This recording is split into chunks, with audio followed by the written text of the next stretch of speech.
Poslali jsme svého manžela dneska koupit nám pizzu.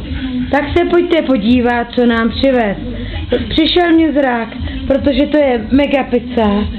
A vám ji ještě dvakrát ukážu. Polož prosím na stůl. A se na to kouknem. Kocour mi málem ožral už orchidej, kterou jsem dostala novou, už na ní čuchal. Tohle je nejmenší pizza. Toto je prý nejmenší pizza. Koukneme se na balení větší.